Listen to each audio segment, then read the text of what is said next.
Welcome back. This is Center Stage on WADL TV 38, Detroit's urban TV station. I'm Bankalay Thompson, and we're back here on the roundtable on guns, drugs, and gangs, violence in our community, public safety. We just had Professor Carl Taylor from Michigan State University, Department of Sociology, joining us, and now we have State Representative Lamar Lemons and community activist Oya Amakisi, also with the United States Social Forum, coming here to Detroit in 2010. Let's. Earlier on, Professor Carl Taylor talked about the fact that this issue is more complex than we see. And State Representative Lemons, you were at the Public Safety Summit that was held at Cass Tech High School. Just want to get your assessment quickly before I get to what Oya has to say. Well, I think it turned out to be a venting session, and I think that it had far too many public officials and not enough parental input, particularly in the early part, and that they kind of drug on, and I didn't think we really came up with any concrete solutions. What do you think should have been done? Well, first of all, I think what needs to happen, first of all, is a list of concrete solutions. We need to have an agenda conference, and where you can listen to the parents, the citizens, and we should be listening more than talking. Let me let our viewers know. We are talking about actually the Public Safety Summit that was held at Cass Tech High School, attended by Wayne County Prosecutor Kim Worthy, Detroit Mayor Dave Bing, and Detroit Public Schools Emergency Financial Manager Robert Babb to tackle the issue of violence as it deals with the schools. What is your take? You're a community activist. You're out there. What is happening? Well, I just think that people are actually benefiting from the violence that's happening in our community, the prison system, and it plays to the stereotype that we're violent, unhealthy people. And so our goal is, how do we change this? How do we stop making each other the enemy to seek a common solution?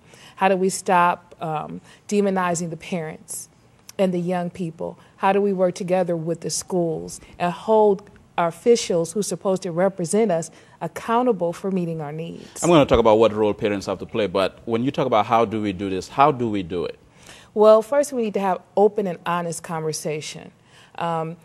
There's a serious issue with the education system. It's no longer meeting the needs of our children, of our community. And so a lot of our young people don't have places to go. They don't have a proper education.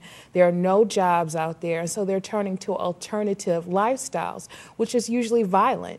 And then they're living in a society that glorifies violence through the media. Lamar, you are a lawmaker, and you've been involved with legislation dealing with DPS. So what she's saying is that the system is not working. I would say in many ways the system is not working, and particularly myself and my father before me have constantly introduced legislation that would have compulsory ed to the age of 18. Right now you can drop out of school at 16. Which in my estimation, you're de facto signing a contract, which you can't do at the age of 16. You have to be 18 to sign a contract. So why should you be allowed to drop out of school at 16? When I talk to my Republican colleagues on the other side of the aisle, they tend to say that there is it would be cost prohibitive if they, so it's financially beneficial for people to drop out of school. And I point out that these people end up in the correction system, which is not cost effective. As a matter of fact, it was about to bankrupt the state, and we're now releasing people on their minimum sentence date because we can no longer afford to incarcerate, and we have the space that was built under John Engler, and now we're trying to get prisoners from everywhere from Guantanamo to California, Pennsylvania, and anywhere else to fill our prisons. And we had the governor here to talk about the Gitmo issue. But just switching the pendulum again to this subject, though, and what you're saying is important, but what role do you think parents need to play here? Because I'm interested in looking for solutions. What do we need to do in concrete terms? Our parents definitely need to step up. They are the key to changing the issues that are happening with our young people. And a lot of them need education themselves. So we need to find ways to bring the families back together. That's the disintegration of the family has been the root of the disintegration of our community. We need to do that through churches and mosques, but not just limited to those particular venues. We have other places. We have community forums. We can have more things that are related to the family within the community and use it as a tool to educate our parents and empower them and bring the families back. The other issue here that when you talk to young people is that they don't get the support from our leaders. They don't get the support in the community, and you know that they most of the time, you know, what they can do is downplayed. How do you react to that? I think we do. We don't provide enough support for the family unit economically and in many other ways. I think many families are really severely challenged, and so as the family is challenged, the offspring, the children, are also challenged, and so we need to have greater support mechanism for the family unit to help sustain it and bring it together. And in the long run, it would save the taxpayers' money, not cost. Well, one of the theories is that that education is correlated to all of this. If young people at a very insignificant age are preoccupied with learning tools to help develop their potential, it helps to cut off the prison pipeline. Lamar, what should DPS do at this point? Yes, we have an emergency financial manager, Robert Babb, and we're going to have him on this program, who is trying to push to bring some sanity to the district. But what do you think needs to be done? Because a lot of people say, look, the district is heading towards implosion. Right.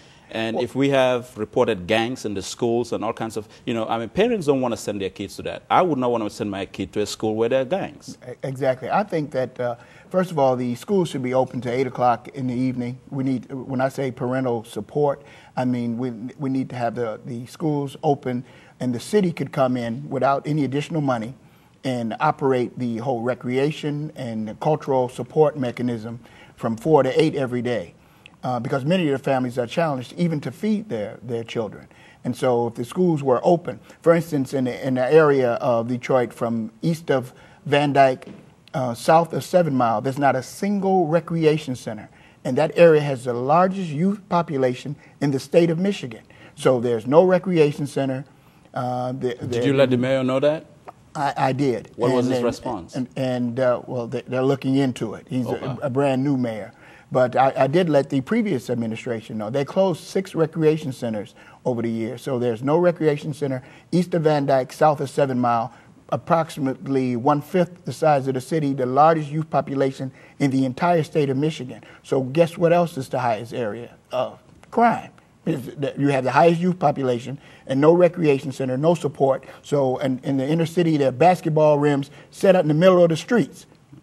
Now, a politician, and you are a politician, would say, well, you can lay the whole blame on us. You know, we're going to do our part, but what is the role of activism? What's the role of community activism here from your perspective in terms of what Lamar is saying? It's necessary that we step up to the plate and that we embrace our youth. We need to first stop treating them like they're the enemy and respect and honor them and help them to understand that we want them to succeed.